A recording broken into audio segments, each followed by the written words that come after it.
नमस्कार विद्यार्थियों, आप सभी का स्वागत है, अभिनंदन है राजकीय महाविद्यालय सुमेरपुर के यूट्यूब चैनल पर। मैं इतिहास की सहायक आचार्य सीमा चारण स्थानीय महाविद्यालय में।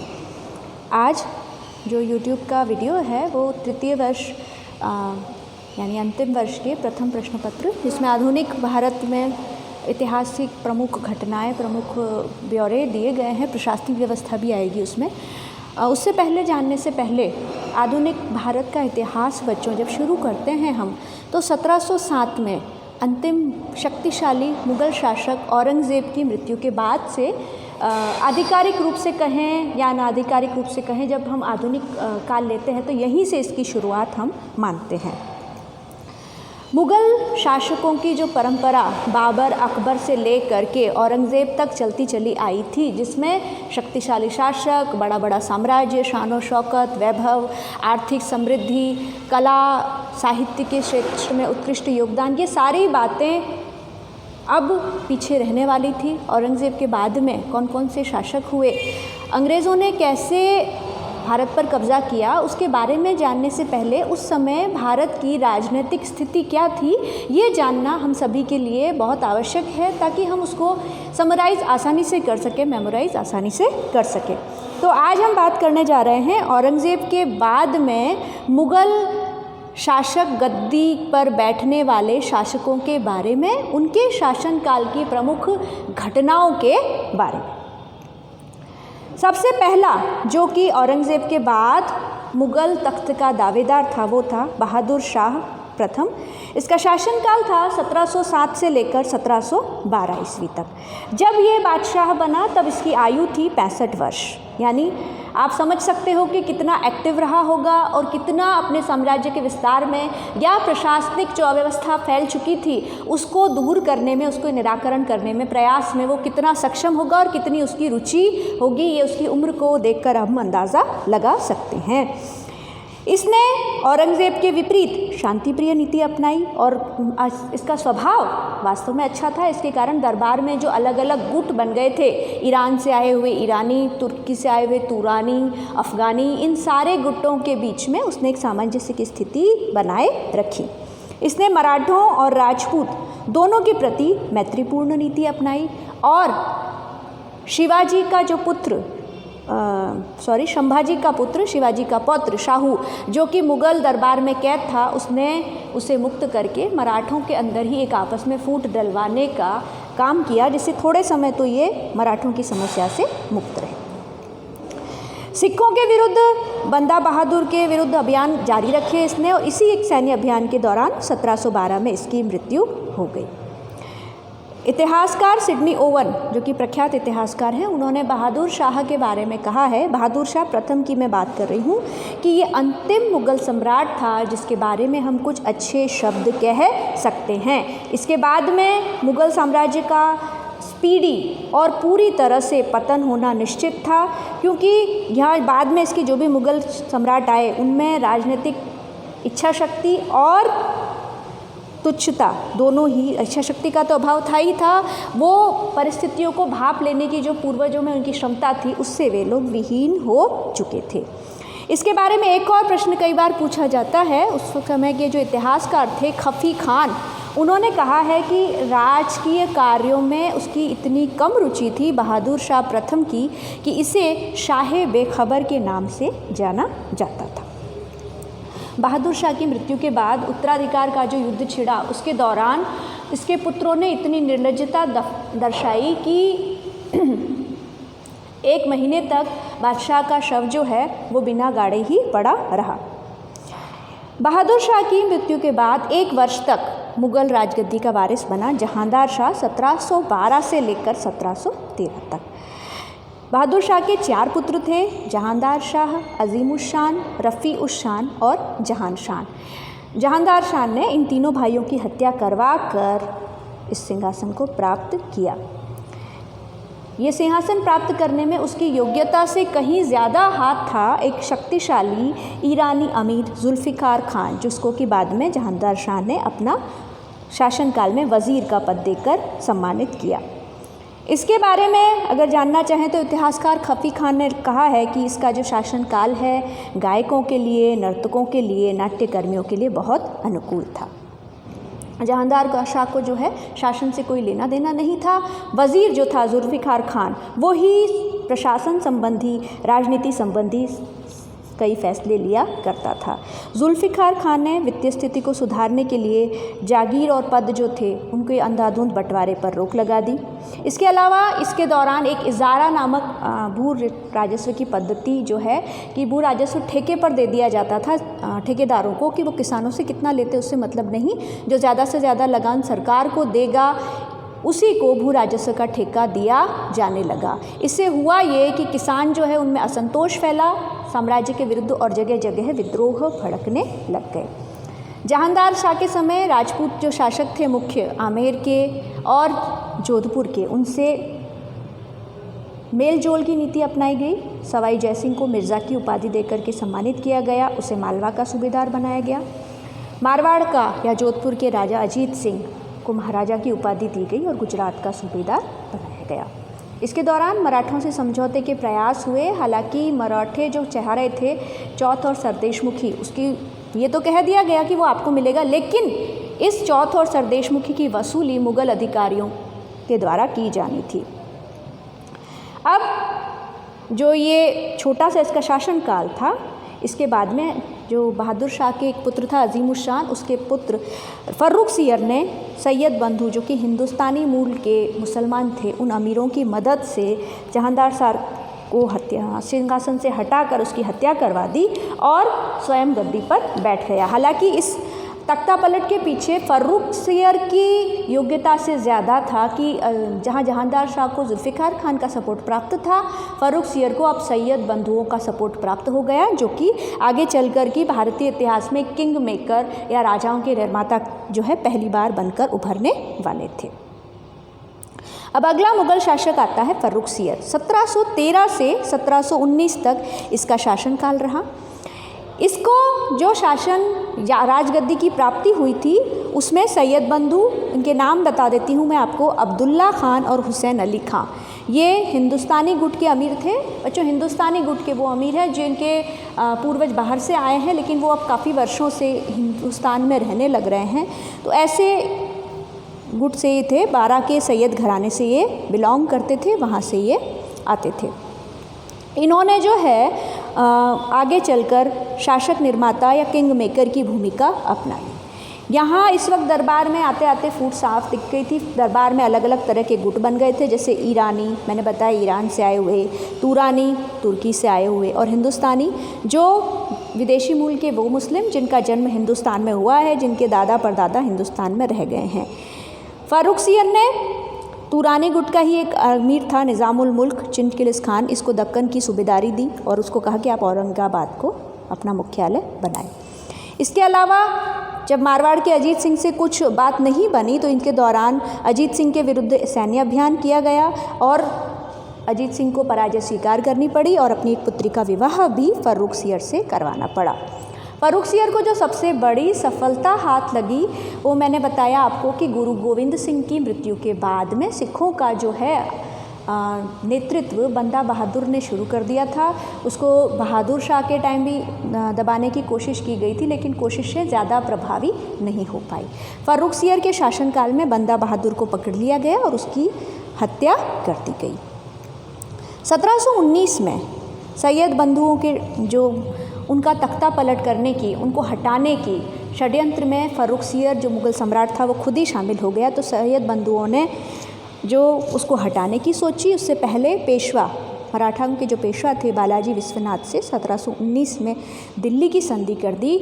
संधि में ये तय किया गया कि मुग़ल राज्य में जो संघर्ष चलेगा आगे सत्ता के लिए, उसमें मराठे जो हैं सैन्य सहायता देंगे, बदले में उनसे जो है कई सारी रियायतें दे दी जाएंगी। इसके बाद में सैयद बंधुओं के मैंने बताया उनके इफेक्ट को कम करने के लिए, उनको दबाने के लिए फर्रुख सियर खुद षड्यंत्र में शामिल हो गया था। तो इसका जब पता सैयद बंधुओं को चला तो उन्होंने मराठा पेशवा बालाजी विश्वनाथ, मारवाड़ के अजीत सिंह की मदद से 19 जून 1719 को फर्रुख सियर को सिंहासन से हटवा दिया और उसकी हत्या करवा दी।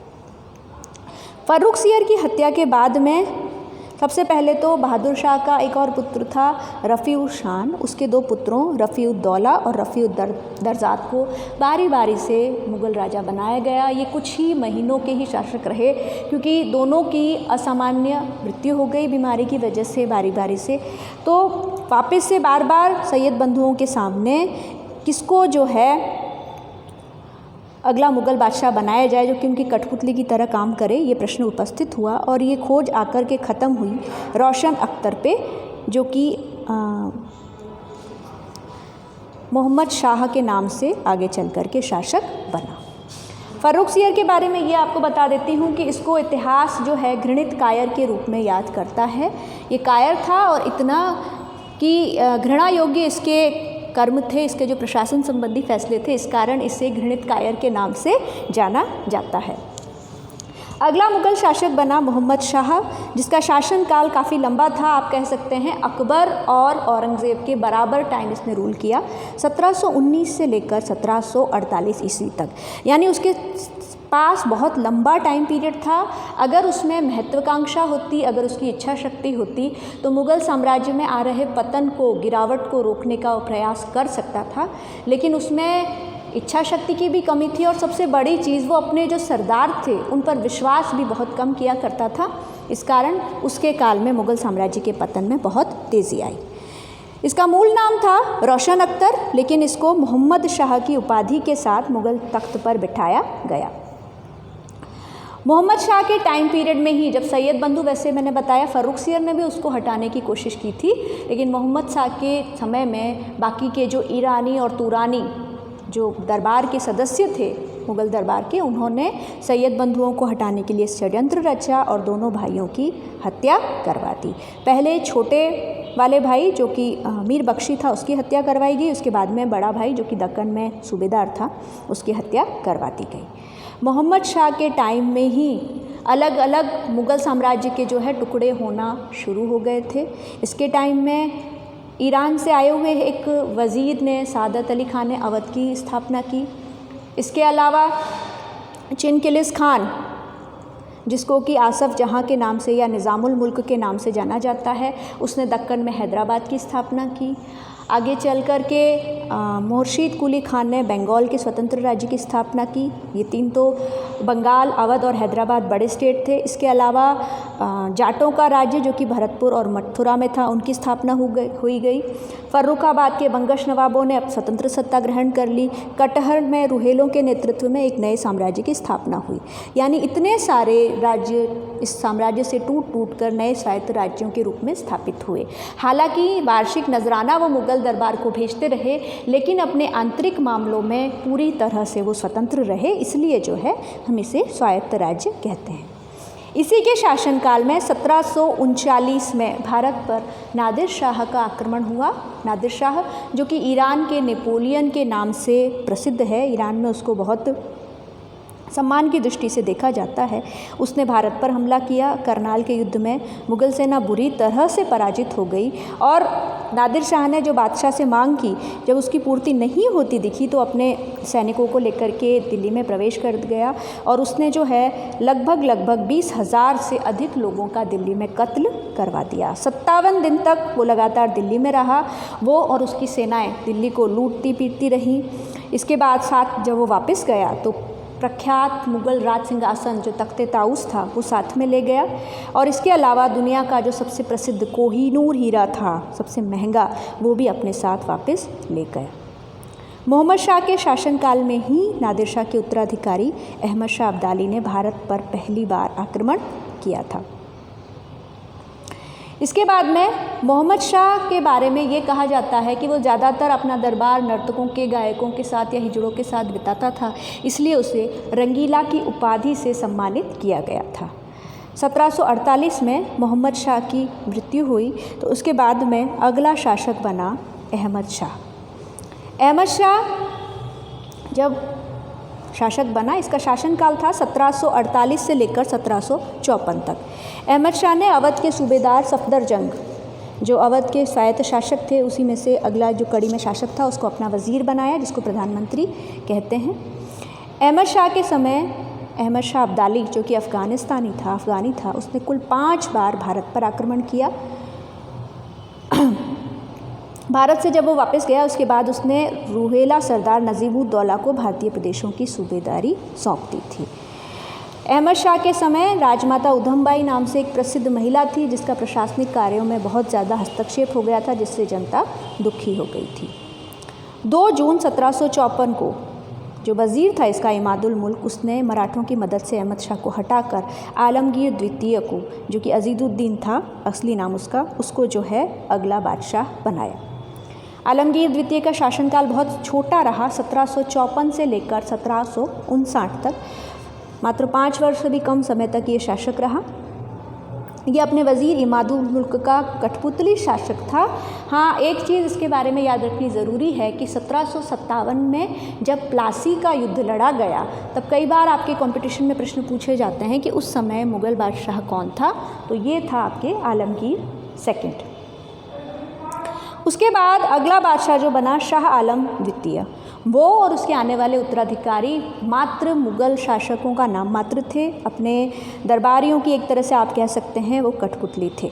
शाह आलम द्वितीय के समय प्रसिद्ध बक्सर का युद्ध लड़ा गया 1764 में। इस युद्ध में एक तरफ थी ईस्ट इंडिया कंपनी जिसका कि नेतृत्व क्लाइव कर रहा था, लॉर्ड क्लाइव, जो कि भारत में ब्रिटिश के कंपनी के साम्राज्य विस्तार में नींव का पत्थर आप कह सकते हो, उसने वो भूमिका अदा की थी।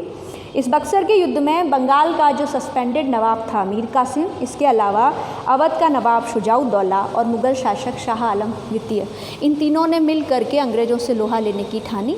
लेकिन इस युद्ध में बुरी तरह से वो पराजित हुए। 1764 22 अक्टूबर को ये युद्ध लड़ा गया। इसके बाद शाह आलम सिर्फ एक तरह से पेंशनर रह गया था और पेंशनर के रूप में दिल्ली के मुग़ल सिंहासन पर बिठाया गया। 1780 में रूहेला सरदार गुलाम कादिर ने शाह आलम की हत्या कर दी और उसके बाद अंधा कर दिया 1806 में उसकी हत्या कर दी गई और उसकी हत्या के बाद में 1806 में अकबर द्वितीय, जो कि शाह आलम का पुत्र था, वो अगला मुग़ल बादशाह बना। उससे पहले ही 1803 में दिल्ली पर अंग्रेज़ों का कब्ज़ा हो चुका था। शाह आलम के टाइम वो अंधा था, अंग्रेज़ों का कब्ज़ा उसके समय हो चुका था। तो अंग्रेज़ों के संरक्षण में मुग़ल गद्दी पर बैठने वाला पहला शासक अकबर सेकंड ही था, जो कि अंग्रेज़ों के संरक्षण में बनने वाला मुग़ल बादशाह था। और इसकी समय मुग़ल बादशाह की जो सल्तनत थी, जो बादशाहत थी, जो उसके साम्राज्य की सीमा थी, वो दिल्ली के लाल किले तक सिमट करके रह गई थी। 1837 में अकबर द्वितीय की मृत्यु हो गई और उसके बाद बहादुर शाह द्वितीय अंतिम मुग़ल शासक हुए, जिसके काल में 1857 में क्रांति हुई। इस क्रांति का नेतृत्व जो है इनको स्वीकार करना पड़ा और इनके नाम से जो है क्रांति हुई। बहादुर शाह द्वितीय ज़फ़र के उपनाम से शायरी किया करते थे। 1857 में जब इन्होंने विद्रोहियों का साथ दिया तो इसके कारण अंग्रेज़ सरकार ने इनको निर्वासित कर दिया और इनको रंगून, जो कि बर्मा में आया हुआ है, वहाँ भेज दिया और 1862 में वहीं इनकी मृत्यु हो गई। कहते हैं बहादुर शाह ने लिखा था कि मैं इतना बदनसीब हूँ कि मुझे मेरे मादरे वतन में 2 गज़ ज़मीन भी दफनाने के लिए मिल नहीं सकी। तो बच्चों, ये थे औरंगज़ेब के बाद बनने वाले मुग़ल शासक। प्रथम बहादुर शाह प्रथम से लेकर के बहादुर शाह द्वितीय तक आकर की ये कड़ी यहाँ पर समाप्त होती है।